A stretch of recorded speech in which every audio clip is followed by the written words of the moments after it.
حسبي ربي جل الله ما في قلبي غير الله نور محمد صلى الله لا إله إلا الله.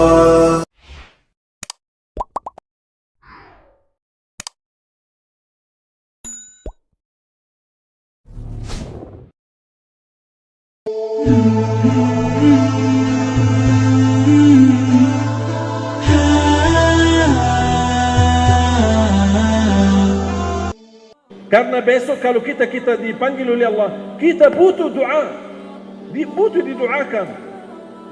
Kalau anak kita lupa, mohon maaf, jangan ada anak yang lupa sama orang tua sudah meninggal. Anak-anak sekarang lupa sama orang tua yang masih hidup. Demi Allah, saya bertemu beberapa orang tua datang nangis seperti anak kecil di depan saya. Anaknya tidak diurus, tidak diperdulikan, bahkan keluar dari rumah tidak tahu kemana. Apa kira-kira perasaan kita? Sudah membuat ibu kita susah selama dalam kandungan. Betapa durhaka seorang anak. Dari ibu masih hamil membawa kita dalam kandungannya, kita susahin. Mau kemana-mana, lapor. Mau naik pesawat, lapor. Mau ini, lapor. Saking disusahin. Pas di dalam kandungan, ibunya jadi susah. Dilahirkan susah. Melahirkan anaknya, ibu jadi susah. Tumbuh sampai besar pun masih jadi susah. Kapan kira-kira saatnya kita seorang anak yang bisa berbakti baik? Kapan bisa mengangkat kesusahan kepada ibu kita yang selama ini mengalami dan merasakan? Makanya fantas kalau kita berdoa, Allah tidak kabul doa kita, Allah tidak ijabah hajat kita, karena kita tidak mengangkat kesusahan kepada ibu kita. Justru menambah menyakiti perasaannya. Wallahi, ingat Bapak Ibu, semua dosa besar maupun kecil yang kita lakukan akan Allah tunda hukumannya di hari kiamat. Tertunda hukumannya. Tapi dosa durhaka terhadap orang tua, wallahi akan dibalas oleh Allah di dunia, belum lagi di akhirat. Akan Allah segerakan hukumannya bagi orang yang durhaka sama orang tuanya. Menyakiti perasaannya saja barangkali dianggap biasa, tapi Allah menganggap itu luar biasa, besar. Faham tak di dalam Al-Quran Allah subhanahu wa ta'ala menyebutkan, fala taqul lahuma uffin wala tanharhuma wa qul lahuma qawlan karima. Jangan sekali-kali berkata kepada mereka uff.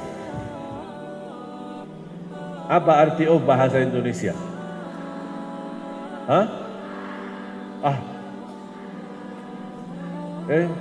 Ambilin air.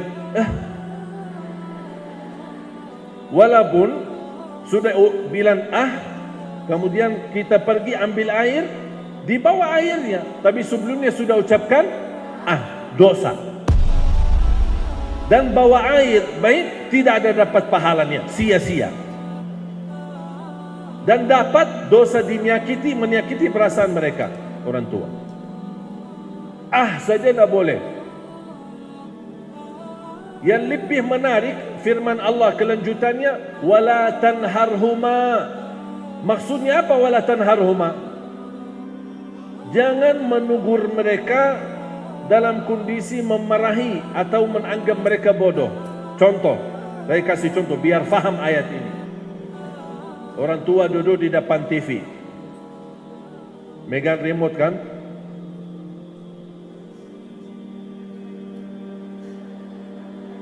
Dia rubah-rubah, mau cari apa, isi apalah gitu, mungkin cari ceramah kah, atau bukannya namanya orang tua, apalagi kalau sudah tua, suka main remote lah. Ah. Datang si anak. Ma, udah cukup.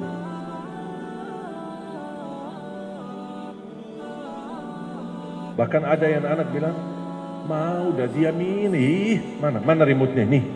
Itu maksudnya wala tanharhuma. Mau nugur mereka saja, tidak boleh seperti itu, dosa besar.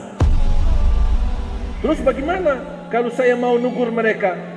Langsung begini aja, dengan cara wa qul lahuma qawlan karima, berkatalah perkataan yang mulia.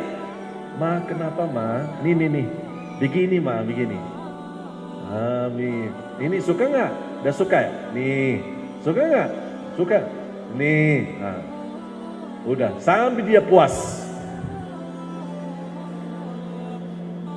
Tapi kalau caranya, aduh ma, ini dari tadi main remote. Begini sudah, diamin aja, tidak usah megang remote, udah. Nah, itu namanya wala tanharhuma. Jangan menegur mereka dengan cara kasar. Itu dosa besar.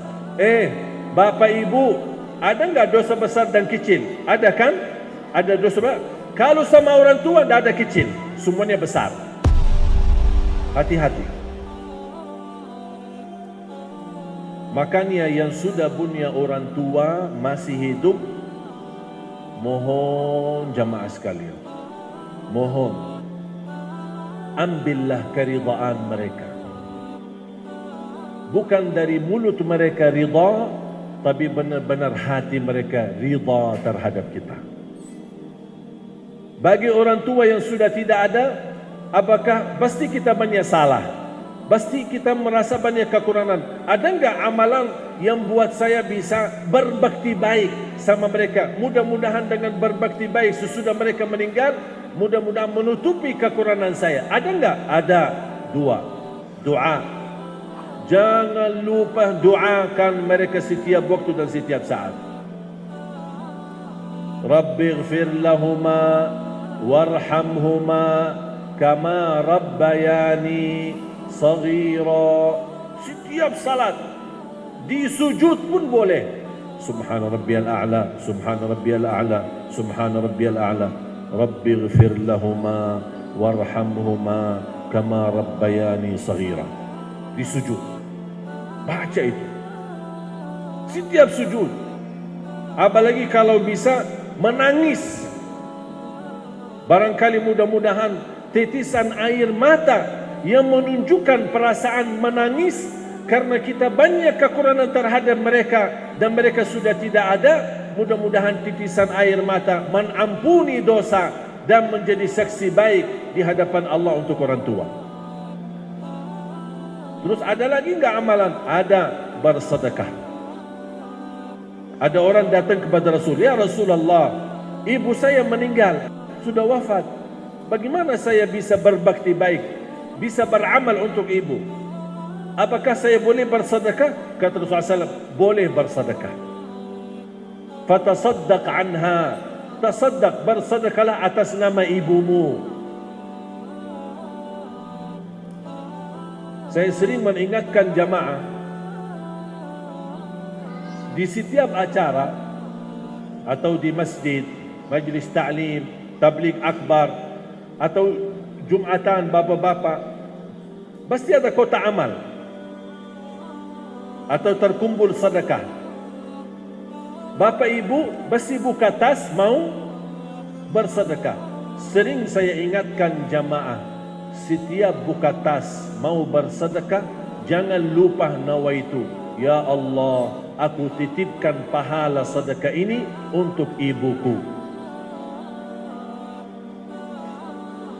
Jangan langsung buka tas, ya terima kasih, ya terima kasih, terima kasih.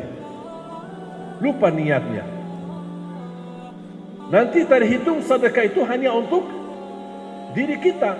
Tapi kalau kita nawaitu, ya Allah, aku titipkan pahala untuk ayah saya, untuk ibu saya, walaupun mereka masih hidup boleh, apalagi kalau sudah meninggal. Wallahi sangat bermanfaat sedekah itu untuk orang tua, apalagi yang sudah meninggal. Sangat bermanfaat, mensinarkan cahaya di dalam kubur mereka dengan berkah sedekah kita. Jadi saya mohon di setiap ibu-ibu, bapak-bapak bersedekah, jangan lupa orang tua kita. Tidak ada di antara kita yang sempurna perilakunya terhadap orang tua. Semua pasti ada salah. Salah yang kita sadarkan maupun kita yang sudah lupakan. Makanya mohon jamaah sekalian, demi kebaikan, apalagi kalau mereka sudah tidak ada, mudah-mudahan dengan niat yang tulus, yang baik yang kita lakukan, mudah-mudahan menjadi bermanfaat untuk mereka dan juga bermanfaat menjadi saksi baik di hadapan Allah untuk kita. Ada satu guru saya ketika saya bertanya, bagaimana kita bisa balas kebaikan orang tua? Ada enggak kesempatan kita mampu balas